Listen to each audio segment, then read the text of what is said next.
Lột lên.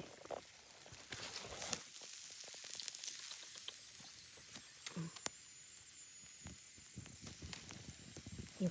cái càoนกที่ว่าค่อนข้างตุ้ยนะเห็นบ่ปัจจุบันนี้อยู่ประเทศเวียดนามนี่นกที่ว่าค่อนข้างตุ้ยเลยนะเห็นบ่เน่าเลยนะประมาณนี้ค่อนข้างตุ้ยนะ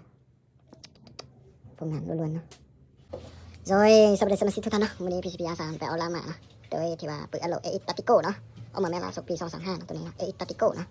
เป็นถังอลูมิเนียมขวานตักเนาะเป็นกล้อง BSA เนาะเป็นเกตเสียงที่ว่า US เนาะเป็นลานที่ว่า LT เนาะยาว40ซนนะ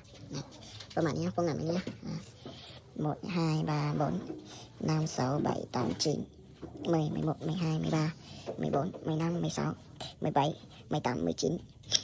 23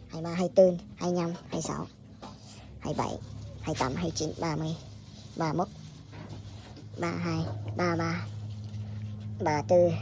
35 36 37 37ตัวนะข้างใหญ่นะประมาณนี้เนาะ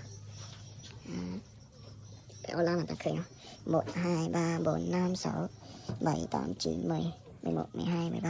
16 17 18 19 20 21 22 23 24 25 26 27 28 29 30 31 32 33 34 35 36 37 37ตัวเนาะพวกนั้นล้วนๆนะประมาณนี้เนาะมาเอาล่าตะเคยเนาะนกอันนี้ค่อนข้างใหญ่เนาะ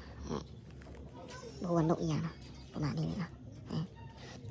นกดำนิดหน่อยนกอันนี้จะเป็นนกดำเนาะนี่เป็นนกเขียวจะน้อยนะ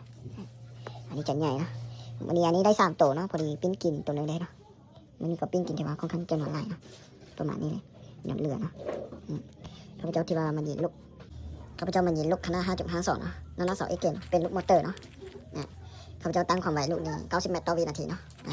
ประมาณนี้เนาะเป็นที่ว่าลูกมอเตอร์เนาะน้ำหนัก2 เอเกน 5.52 เนาะน้ำหนัก2 เอเกน 5.52 เป็นลูกของงานเทศ 100% เนาะนี่นะประมาณนี้